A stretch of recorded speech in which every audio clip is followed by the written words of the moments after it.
श्री सीताराम सरकार की जय। श्री हनुमान जी महाराज की जय। श्री गौरी शंकर भगवान की जय। श्री अयोध्या धाम की जय। श्री सरयू महारानी जी की जय। सब संतन की जय, सब भक्तन की जय। जय जय श्री सीताराम। श्री गोस्वामी तुलसीदास जी महाराज को जब संत श्री नावादास जी की ओर से भंडारे का न्योता मिलता है तो तुलसीदास जी वहाँ जाने में बहुत अधिक रुचि नहीं दिखाते और मन में विचार करते हैं कि उनकी वाणी से प्रभावित होकर कोई राजा भंडारे का आयोजन करवा रहा है तो राजा का तो जो धन होता है वो दूषित ही होता है और फिर क्यों वहाँ पे जाया जाए। इतने में ही तुलसीदास जी की कुटिया में बहुत ही दिव्य प्रकाश के साथ श्री गोपेश्वर महादेव जी प्रकट होते हैं। बोलिए श्री शंकर भगवान की जय। शंकर जी कहते हैं संत कुलभूषण श्री गोस्वामी तुलसीदास जी। तुलसीदास जी देखते हैं गुरुदेव भोलेनाथ चरणों में सादर दंडवत प्रणाम करते हैं, हाथ जोड़ के खड़े हो जाते हैं, आज्ञा कीजिए प्रभु। शंकर जी कहते हैं कि देखो कहीं तो भंडारे का न्योता स्वीकार करने में भी हानि है, लेकिन कहीं इनकार करने में भी कहीं ना कहीं अवज्ञा का डर होता है और अभी इस दिशा में आपसे एक भूल होने जा रही है, इसलिए मैं आपको संभालने आया हूँ, मैं आपको बताने आया हूँ। आपको जिन संत की तरफ से इस भंडारे का न्योता मिला है वो भी एक बहुत ऊंचे भगवत पार्षद स्वरूप परम भागवत अवतारी संत है। श्री हरिगुरु संत और सतशास्त्र की कृपा से उनकी अंतर्दृष्टि अत्यंत पवित्र है और श्री गुरु कृपा से उन्होंने भक्तमाल नामक ग्रंथ में चारों युगों के भक्तों का जीवन चरित्र बड़े प्रेम से गाया है। जिनकी तरफ से ये धनराशि अर्पण की जा रही है वे राजा रामरैन जी और उनकी रानी जी भी राजस्थान के निवासी बड़े ही धर्मपरायण परम भगवत पुरुष हैं।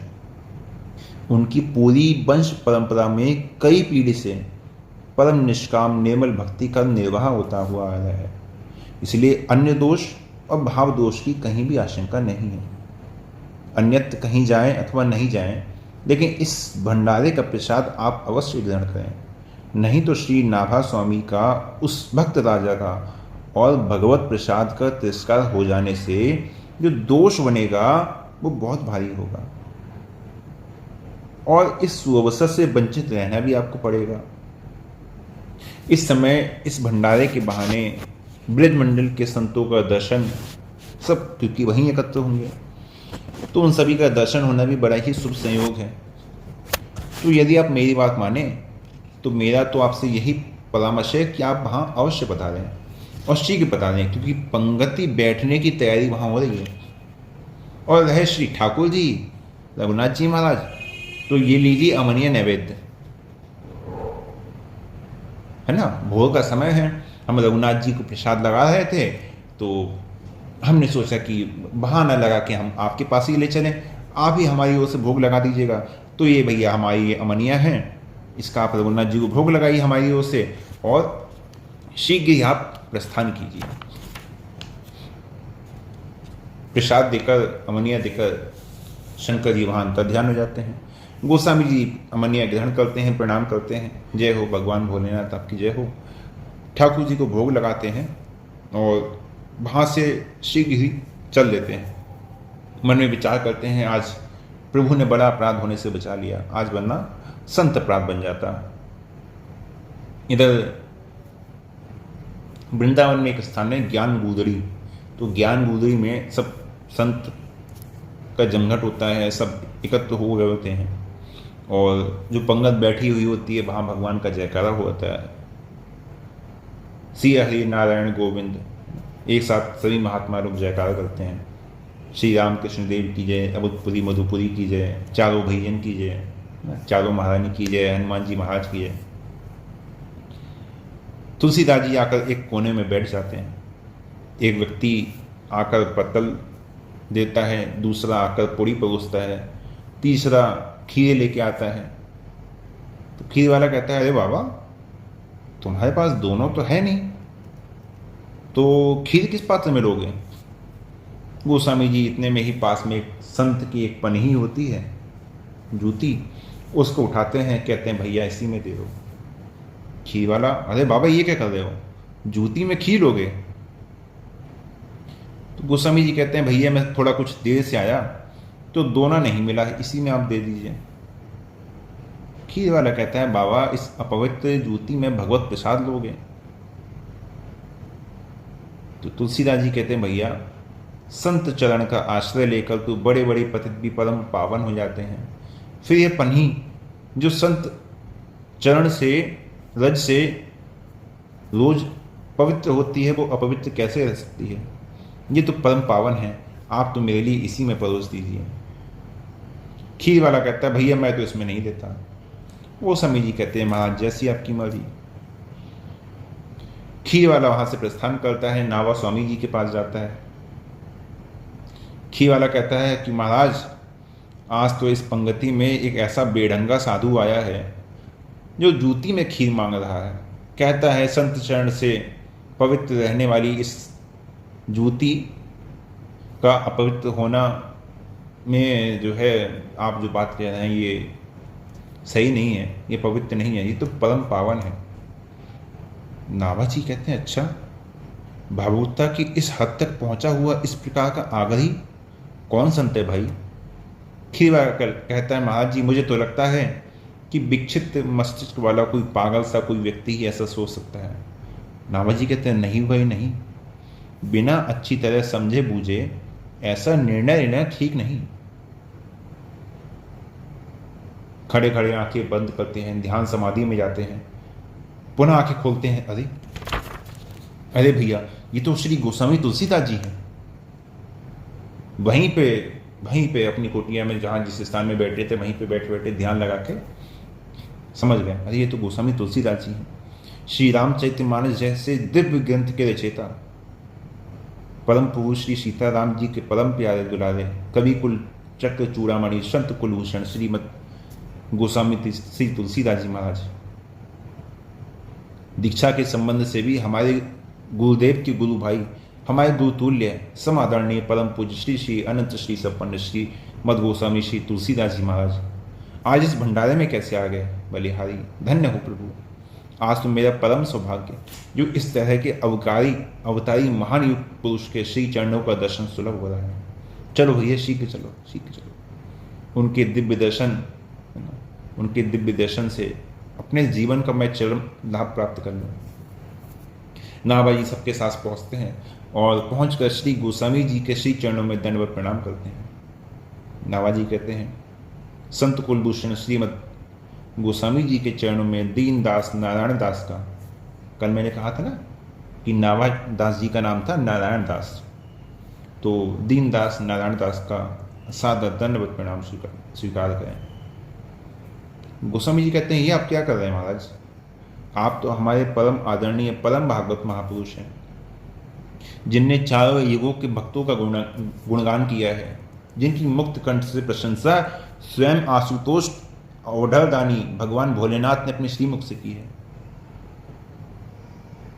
श्री तुलसीदास जी के बाद दंडवत प्रणाम का प्रयास होता है, तब तक नावादास जी गोस्वामी जी के चरण पकड़ लेते हैं और गोस्वामी जी उन्हें उसी समय अपने चरणों से उठा के अपने हृदय से लगा देते हैं।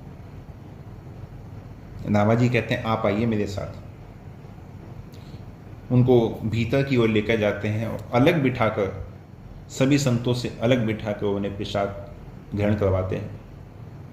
सबसे कहते हैं बंधुओं आज परम सौभाग्य का विषय है कि हम लोगों के बीच श्री रामचरितमानस के प्रणेता है ना संत कुलभूषण श्री गोस्वामी तुलसीदास जी का पदार्पण हुआ है। मैंने श्री गुरुदेव की आज्ञा से और श्री प्रभु की कृपा से भक्तमाल ग्रंथ की रचना की थी, जिसकी कथा आप सभी कई दिन से सुन रहे हैं। तो इस भक्तमाल रूपी माला तो तैयार हो चुकी थी, लेकिन एक सुमेरु की मुझे खोज थी। इस माला के सुमेरु की मुझे खोज थी, जो श्री ठाकुर जी ने कृपा करके, है ना, परम सुमेरु के रूप में श्री गोस्वामी जी को भेज दिया। आप इस भक्तिमाल में सुमेरु स्थान का, सुमेरु का स्थान आप स्वीकार करें, आप सुमेरु के रूप में इस भक्तिमाल में विराजेंगे। तुलसीदास जी कहते हैं, भक्तवशी नाभा स्वामी जी, ये आप क्या कह रहे हैं? मैं तो भक्तों की गिनती में भी आने योग्य नहीं हूं। अब ये देखिए, बातें दो संतों के बीच चल रही हैं, लेकिन सामान्य दृष्टि से यदि देखा जाए तो कोई बात नहीं, साधारण बातें चल रही हैं। लेकिन आप सब सामान्य नहीं हैं, ठीक है ना? आप लोग सामान्य नहीं हैं, आप लोग साधक हैं, भक्त हैं। आप सबके जीवन का एक उद्देश्य है, जिस उद्देश्य को लेकर आप एक एक श्वास ले रहे हैं, जिस उद्देश्य को लेकर आप जी रहे हैं, कर्म करना, भोग भोगना, उसके बाद मर जाना, ये आपके जीवन का उद्देश्य नहीं है। आपके जीवन का उद्देश्य है संत वाणी का अनुसरण करना, संत चरणों का आश्रय लेना, और संतों ने जिस मार्ग का अनुसरण किया है उस मार्ग पर ही चलना। गोस्वामी जी जैसे महान श्री राम जी के भक्त, जिनको श्री नाभा स्वामी जी स्वयं कह रहे हैं कि आप इस भक्तमाल के सुमेरु हैं, वो गोस्वामी जी क्या कह रहे हैं कि मैं तो भक्तों की गिनती में भी आने लायक नहीं हूं।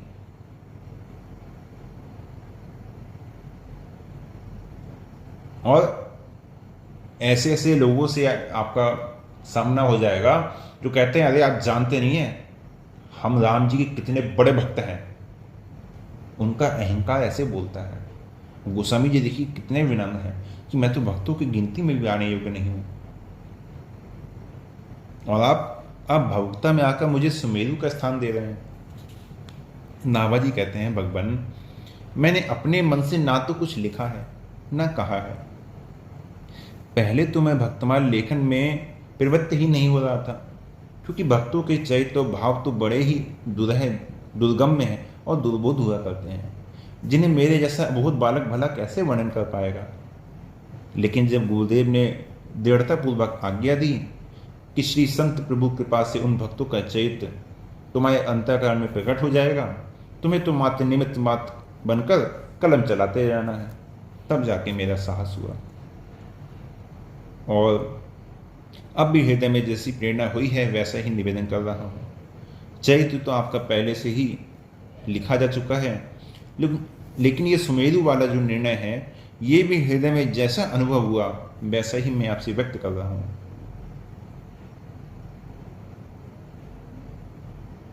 गोस्वामी जी थोड़े गंभीर हो जाते हैं, गंभीर मुद्दा में गोस्वामी जी आ जाते हैं, कुछ देर के लिए अंतर्मुख हो जाते हैं, अंतर्मुख होते हैं, ध्यान लगाते हैं, फिर बड़े ही प्रसन्न हो जाते हैं। उसी समय खिलखिला के हंसने लगते हैं, नाचने लगते हैं, और क्या कहते हैं, जय हो प्रभु, जय हो मेरे पतित पावन नाथ श्री रघुनाथ जी की जय हो। जब गोस्वामी जी को इस प्रकार वहां देखते हैं तो वहां पे एक साधु होते हैं, वृद्ध। वो कहते हैं, हे श्री गोस्वामी तुलसीदास जी, अभी तो आप ध्यान व्यक्ति में कह रहे हैं कि मैं सामान्य भक्तों की गिनती में भी आने लायक नहीं हूं, और अभी आप तुरंत अपनी प्रशंसा सुनकर इतने प्रसन्न हो गए। इसमें यदि कोई विशेष भाव हो तो हम लोग जानने के लिए उत्सुक हैं। यदि हमारे जानने योग्य हो तो कृपया इस पर थोड़ा प्रकाश अवश्य डालें। गोस्वामी जी कहते हैं, भगवान आज मेरे जीवन की एक बहुत बड़ी निराशा दूर हो गई, और उससे मैं अपने हृदय के जो उल्लास था उसको मैं छुपा नहीं सका। तो वृद्ध संत कहते हैं, कैसी निराशा प्रभु, थोड़ा खुलकर बताने की कृपा करें। तो गोस्वामी जी कहते हैं, हूं तो मैं उदास मोही, पतितन हूं की पाती मही, बैठन देही नाथ अथवा डपटी के उठाए हैं, रहो न भरोसो मानी खोटो या खलोसो राम, पतो नहीं मोपो कैसे रुख दिखेराए हैं।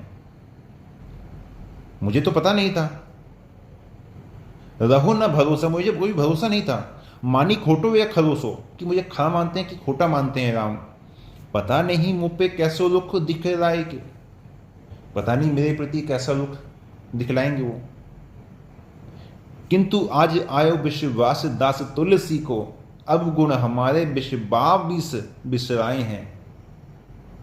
नाभा जी के करते लिखो लेख नाथ नारायण, मान्यता प्रदान करी अवश्य अपनाए। भगवान, मैं तो सोचता था कि पता नहीं प्रभु के दरबार में गणिका अजामिल गजबियाद आदि की पंक्ति में भी मुझे सम्मिलित करेंगे या नहीं। कैसी दैन्यता देखिए, वो कह रहे हैं कि उस पंक्ति में भी मुझे सम्मिलित करेंगे नहीं करेंगे। लेकिन जब श्री नाभा स्वामी जैसे परम भागवत महापुरुष ने अपनी वाणी से मुझे भक्तों की गिनती में लाकर अपनी कलम से भक्तमाल की सूची में मेरा नाम दर्ज कर दिया, तो अब मुझे प्रभु किसी प्रकार से अपनाने से इनकार नहीं कर पाएंगे। मुझे प्रभु किसी प्रकार से अपनाने से इनकार नहीं कर पाएंगे। अर्थात अब तो रघुनाथ जी मुझे अपना ही लेंगे, क्योंकि नाभादास जी ने अपनी मोहर लगा दी है कि भाई ये पास हो गया, इनका टिकट कंफर्म हो गया।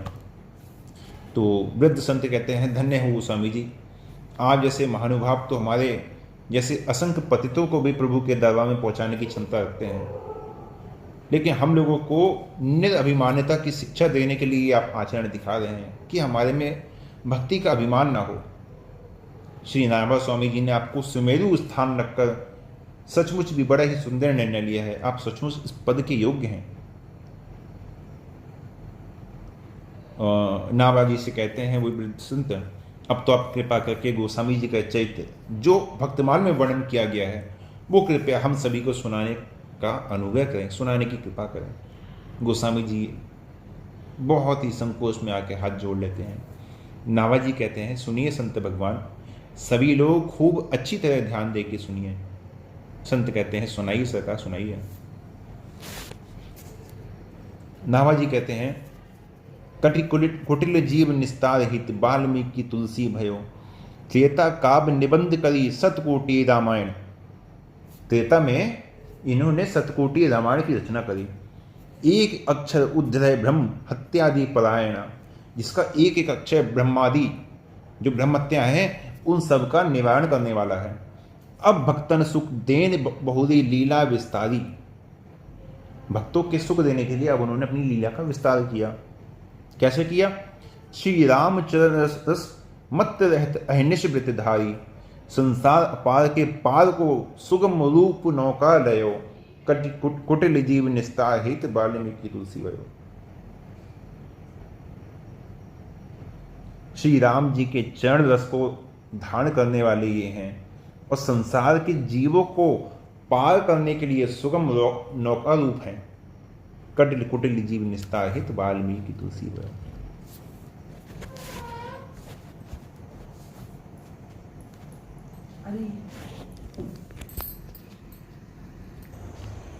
सभी लोग एक स्वर में कहते हैं, श्री तुलसीदास जी महाराज की जय, श्री नाभा जी महाराज की जय, श्री रघुनाथ जी महाराज की जय। और हम भी आज की कथा को यहीं विश्राम देते हैं।